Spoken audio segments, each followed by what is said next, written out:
made full sense to me for, a long time, and I'm just sharing.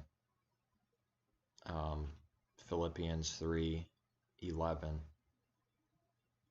But the verse before that, first, that I may know him and the power of his resurrection and the fellowship of his sufferings, being made conformable unto his death, if by any means I might attain unto the resurrection of the dead.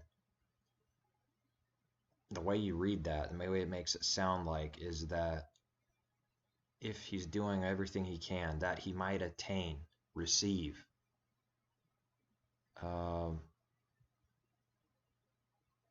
What's the word attain there? Oh, come on. Arrive at, attain, arrive unto the resurrection of the dead. Is he talking about the actual resurrection? Is he being spiritual here? Then he says, not as though I had already attained, either were already perfect, but I follow after, if that I may apprehend that for which also I am apprehended of Yahushua. It doesn't sound right, does it? If by any means I might attain unto the resurrection of the dead. So let's say he somehow doesn't attain this, goes off the path, falls out of the truth. Then I guess he won't even be in the resurrection at all. He'll just be dead forever, right? It's kind of what it sounds like, doesn't it? Sure does. And the way you read that, it doesn't seem to have any other meaning. If by any means I might attain unto the resurrection of the dead, it sort of implies that if he doesn't attain, because once saved, always saved. Read a few of Paul's letters to see how clear, he didn't believe such thing where you're just, oh, I'm done, it's over, that kind of 7-second prayer salvation. But yeah, once saved, once glorified, or what's a word that replaces glorified?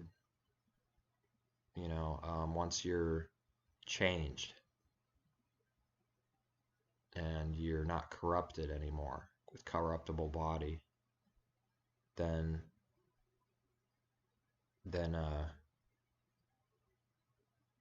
you're saved. Yeah, obviously. Hopefully you can't go back into some crazy sin all over again, right? Hopefully not, once you're saved. And that teaching does away with some major truth, Oh, I'm saved, so why is he coming back for salvation then? Well, I was saved, but, our body needs to be saved. I guess that's what they would say. Pretty silly. So I'm looking, and there's not very many, even the Young's Literal has the same kind of, if anyhow I may attain to the rising again of the dead. So if he doesn't attain, he's not going to rise again out of the dead, right? Just no resurrection of the unjust. He's just dead forever. That's when I go back to the Concordant to see the last straw out of many translations. See if it gets it right, because if there's one translation that might get it right and all of them don't, it's probably the Concordant literal, the Concordant literal. And may be found in him, not having my righteousness, which is of law. To know him and the power of his resurrection and the fellowship of his sufferings, conforming to his death, if somehow I should be attaining to the resurrection that is out from among the dead. Okay, that's shedding some new light, and I believe that's the way it actually should be. That's actually a closer translation of the truth than just simply a rising out of the dead, because that word resurrection there is a different word that's translated resurrection other places. It's a different Greek word in verse 11, Philippians 3:11. It's not the exact same word. This makes more sense. He's doing all these things so that if somehow I should be attaining to the resurrection that is out from among the dead. sounds like a special resurrection now, doesn't it? Sounds like the first resurrection now, doesn't it? Out from among the dead, the resurrection of the living and the dead, spiritually dead. Yeah, it's a given. Everyone's going to be resurrected, but I don't want to be in the resurrection of judgment, the resurrection of the dead. He wants to be in the better, like he said in somewhere else, the better resurrection. He calls the first resurrection the better one. He wants to attain the resurrection that is out, like almost called out, that is out from among the dead, pulled out from among the dead, large group, right? Many called future, the first fruits of the harvest, which surely means that there's more coming, doesn't it? There's no such thing as first fruits and then nothing else. And some, those who deserve many lashes will get many, and those who deserve few lashes will get few. I'm glad there's a righteous judge somewhere in this creation. I'm glad it's not me. I'm glad it's nobody else. I'm sure as heck glad it's not theologians and Christianity in general and its hirelings and pastors that have taught lies forever since the beginning, close to the beginning. Their judgment is to lash people with no end, and then they're the ones breaking his commandments and laws and days and everything. They're telling the whole world what's going to happen. You're going to be whipped forever with no end. All of them. But then, they themselves don't even, what are they doing? They themselves are calling on the Lord and the Baal and the Jesus and God, and they don't keep his true way. And they're telling everyone else what's going to happen with them. A little bit hypocritical. Just a little bit evil.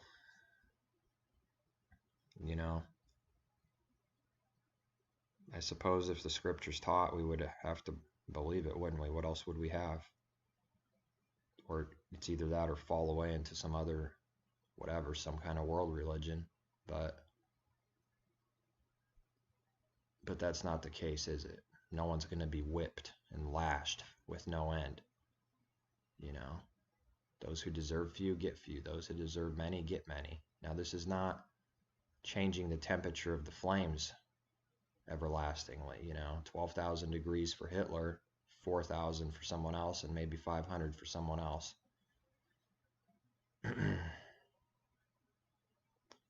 Just the fact that he says that he teaches that, implies limited duration and judgment.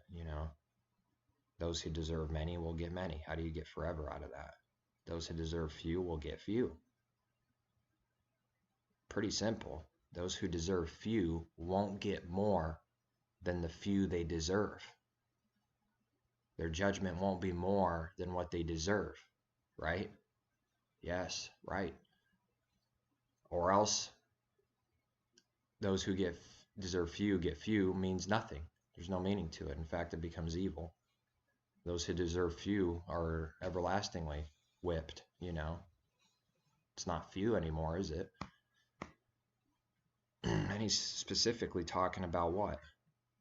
Judgment. The judgment. Gehenna fire.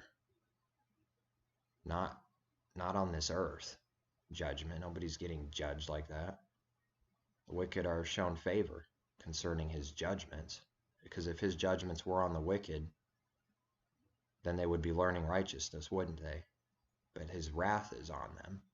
His favor, wrath, letting you do what you want. Go your way, and I'll turn you over to your sins. Turn you over. So you have to understand there's a different meaning when you say judgment. It's not, his judgments are on them too, but that's not what I'm saying. You have to rightly divide. There's more than one understanding of judgment. When his judgments are in the earth, the inhabitants of the earth will learn righteousness. what's happening to the few chosen now, whoever they are, will happen to all people someday on the earth. They will all learn like the few chosen have since Adam and Eve. There's always been a few, but there's a time coming when those judgments will be manifested. And these judgments are the correcting, chastising, loving, strict judgments, spiritual judgment on somebody, his favor, grace, as it's called. I like to say favor. So when you see a sinner not turning from their sin, that's not his judgments on that person. That's his wrath. It's his wrath judgment. That's his patience toward the wicked. That's his favor in a different way, not the same kind of favor a believer has. Favor as in my judgments aren't on you. Because right after that verse that says, when your judgments are in all the earth, the inhabitants of the earth shall learn righteousness. And it says right after that verse, yet show favor to the wicked, and he will not learn or be corrected or do anything right. Then you show favor, then two different things.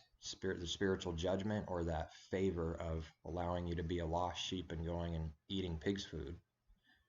He hasn't shown that special kind of favor judgment on that person yet. But those who are the judgment, they've died. So the judgment is you die once and then the judgment. So when you die to yourself, to the old man, you die in his baptism, buried with him, then the judgment starts on you because, see, you died.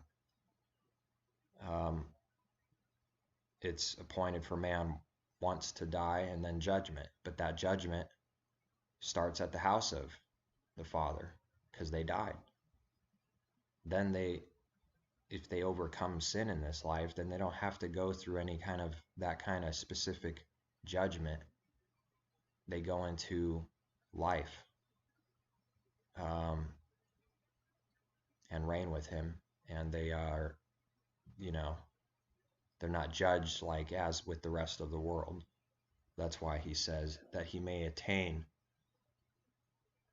the resurrection that is out from among the dead, special, from out of all these dead, he's pulled out, and we use other scriptures to line it up. The first resurrection is what he's really saying. It's what he's really saying. I'm doing everything to attain the first resurrection. You could almost replace the words. That's the meaning. It's not what it says, but that's the meaning. So there's no escape.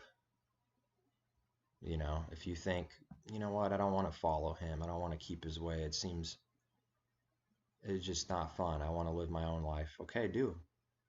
Let the filthy be filthy still, but just know there's no escape. Just know that fiery trial and that judgment is coming. Don't worry, he'll do it. There's no escape. Nobody can mock him. You're going to reap what you've sown. But his elect, since the time of the beginning, have always suffered at the hands of the wicked, and then he just keeps separating you from the world more and more, and people start hating you more and more. So this life actually doesn't become, I enjoy this world and the worldly things, and I love my life, and I love riches, and I love women, and I love all these things about this world, this evil age. No, that doesn't really happen. It's more like, when can I get out of here sometimes, when can I get out of here? I'm tired of being burned all the time. But there's no, who are you to talk back, Job tried to do it a little bit. He got scolded and corrected. Why are you doing this to me, man? I thought I was righteous. Took everything from me. Now the wicked count me as a sinner because of all the evil that's happened on me, And the wisdom of the wife, curse him and die, And he turns and says, you speak as a foolish woman. You speak as one of those fools, the Gentiles, the wicked, the unbelievers. And the wicked can't wait till they see something happen to the righteous, right? They just can't wait. It's the sign of approval. Oh, yeah, you're going to live like that? You're going to do that? You know, they can't wait. They're going like this, warming up their hands. Oh, man, you looks like you're in a little bit of trouble in life, you know? Yeah, it must be because you're such a good person, right? Let your deity, let your father save you, you know? This isn't coming from atheists. This is coming from Christians. They say that. They've done that. They'd continue to. It's just that it's not too often they find someone that's actually a believer and serious about his truth. It's not too often so when they stumble across them, they don't, what on earth is going on here? This guy's wicked. Wicked and prideful and self-righteous. Keeps the commandments and laws and all these things. Who does he think he is? Nope. When you establish your own righteousness and your own law and commandments, you are the definition of prideful and self-righteous beast created on day 6, like the beasts were. Not a coincidence. Ecclesiastes 3:18. He would like to show all mankind that they're beasts. They're nothing but beasts. One dies, so does the other. One breath is snuffed out, and so is the other. One goes underground, and so do the others. There's no advantage. There's no advantage. So what's that saying? What's it teaching? Well, that's pretty foolish to be prideful, isn't it? Because now you lost everything. You powerful, rich man who thought he was everything and had everything and loved this world and had so many friends and people love him and esteem him and put him, all those things. Now it's all gone. Died without anything, naked, and then he's going to be brought up in the judgment, and then he's going to see whoever these people are, and we don't want to be them. Hopefully we don't fall off the path. We don't want to be like that, because then you're going to be put to shame and contempt, and you're going to see the righteous, and the wicked are going to bow down to the righteous. They're going to bow. So if you don't want that, man, then you better start hating your life and hating your soul and hating this world pretty quick, because there's not, too much time left to do these things properly and learn them. Your life better start sucking soon, is what I'm saying, because if it doesn't suck in this life, it's gonna suck in the age to come. Pretty much. And that doesn't mean there's no blessings, there's nothing good. I'm just saying, just in this world, you have tribulation. That's what I'm saying. If you don't have that, then I don't know you. I don't know who you are. You're not someone I would call brother if you don't have any tribulation in this world. Zero. None. Because now, he would have to be called a liar, because all of the saints come out of great tribulation. They come out of the great tribulation. All of them. Every last one of them. No one had a free pass and lived like the wicked lived. No. Not one. Not one. You lived like the wicked did, had that kind of worldly, easy life. Everyone loves you. You love this world. You weren't a saint. Sorry, you weren't a saint. So, if you do what's right, you will be hated and you will suffer. How many times do we have to read that over and over for it to ring as truth? People that don't believe this, they read those verses and it's cute. That was for the times back then. They must have had some hard times. We thank our God that we're not persecuted in America and we can worship false deities in America, and we thank God for all the false religions that we can all worship however we want, and the same God is ruler over all these religions, and they don't persecute us. They don't persecute, you're not being persecuted because you're not a threat to the devil. You're of the devil. These people, That's why they're not being persecuted for his name's sake. Special persecution for his name's sake.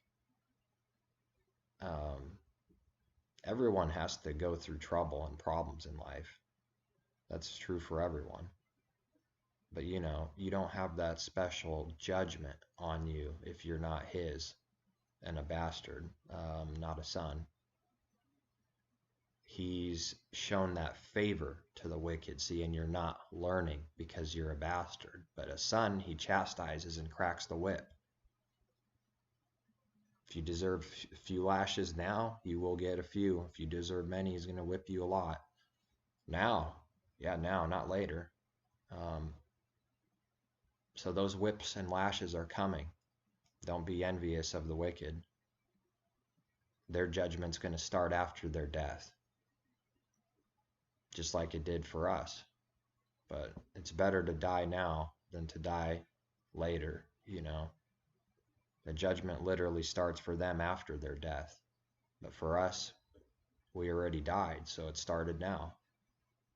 Second death is here. Welcome second death, Now is the time to become victorious, not another time. Now's the time to overcome all of the sin, which is transgression of the law. That's what sin is. Now is the high time. Now is the time to wake up from the sleep. And not 10 years from now, not 100 years from now, not in the age to come, because you're not going to be going through waking up. You're just going straight to judgment.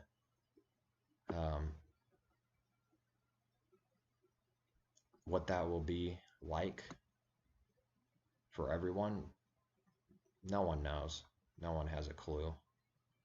No one can imagine the unimaginable, We have whatever scriptures say, but people who go beyond what's written, they're getting into like fantasy, most likely. They don't know.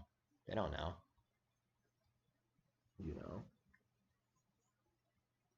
doesn't give you details on why would it? Something we can't even comprehend. No ear has heard, no eye has seen. So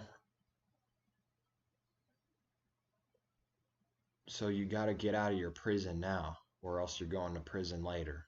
Everything is like this. That kind of formula backwards flips around on people, flips around on your life, people, setting the captives free from what? Sin and death. So you got to get out of your prison now, or else you're going to prison, because sinners are in prison. So if you die in your sins, you're in a prison in the judgment. You're in a prison in the judgment. But if you're overcoming sins, you're getting out of that prison. You're breaking the bars down now so that you don't have to go into prison.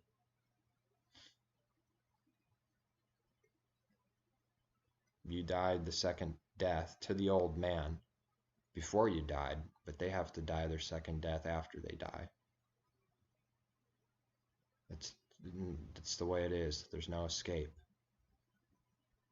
And it's going to be a fearful thing to fall into the hands of the living Father, isn't it? It's going to be a fearful thing. So they don't have a fear, most people. Most people that believe, say they believe, they don't have a proper fear or no fear at all of him at all, and his judgments at all, nothing. They don't tremble at his word, So I can keep giving examples. If you don't tremble now, you're going to be trembling later. Oh yeah, we're all going to be trembling later if we're not trembling at his word now. They'll be trembling. Don't think that his word just disappeared. Oh, they got a free pass, All their life they didn't tremble at his word and nothing happened to me, Nothing too horrible. I lived 70, 80 years old, and I never was a believer. What? Where's your God, your deity? You'll see where he is. Wicked, you'll be trembling. Your knees are going to buckle. Face is going to hit the ground so hard, it might as well split open spiritually. The fall is going to be hard for the prideful and the wicked who thought they were righteous and made their own law and commandments. It's going to be a hard fall. That parable's not a lie. It's true now. For those that don't believe, when they fall, they fall. But that great last fall, that house built on the sand, is going to fall in the judgment. It's going to be a great fall. I see it as true for now and in the future, you know. I see it as now and in the future. It's always true. And I think that's all I got for this one. Maybe you've seen that verse before and thought it was a little odd, you know, almost implying like there won't be a resurrection at all for Paul if he doesn't attain to it. Well, that's the best I could come up with and give you, is that there's a little bit of an issue in most translations on that verse. That's all. The Concordance, one of the only ones that seems to get it right. Fellowship of his sufferings, that he may attain. I should somehow be attaining to the resurrection that is out from among the dead. And we read somewhere else. We read somewhere else. Not to be judged with the world. We don't want to be judged with the world, because to be judged with the world means you went into the resurrection of judgment, the second resurrection. And I don't see any promises for reigning with him if that's what happens, you know, during that whole age. The wicked don't get to reign. They're cut off. They don't have their part in the reign on the earth.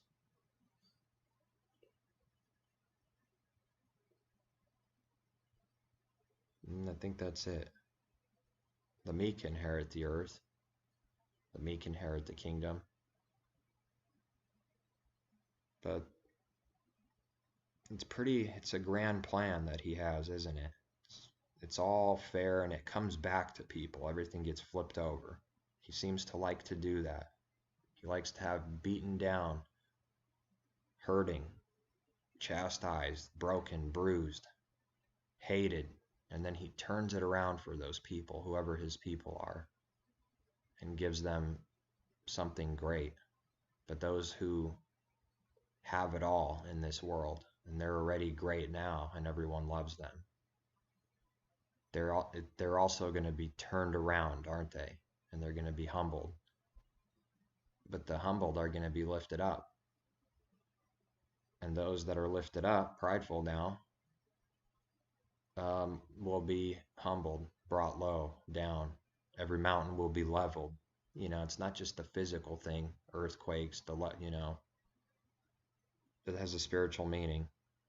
Those things in Revelation should be taking place in our lives now.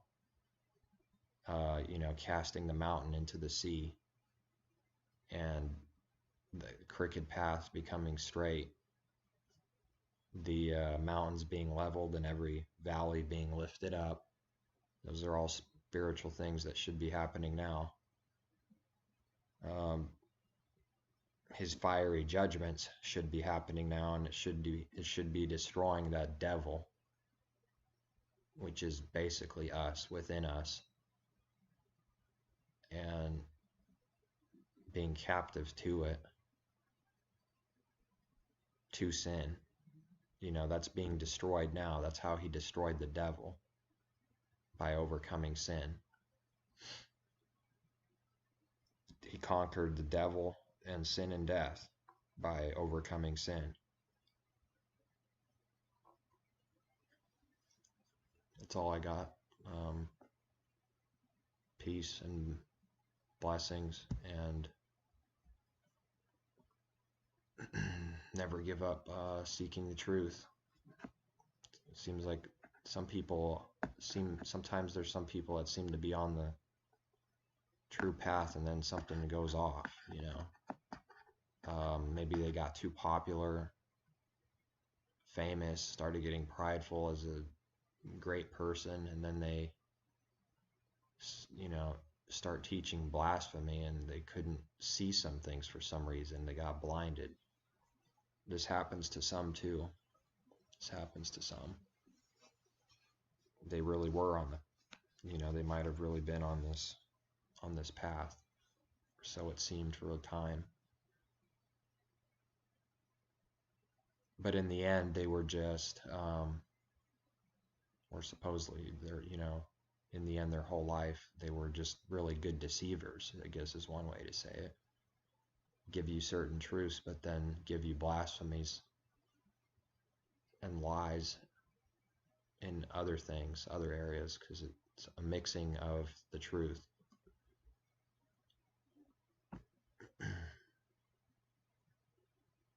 All right, that's all.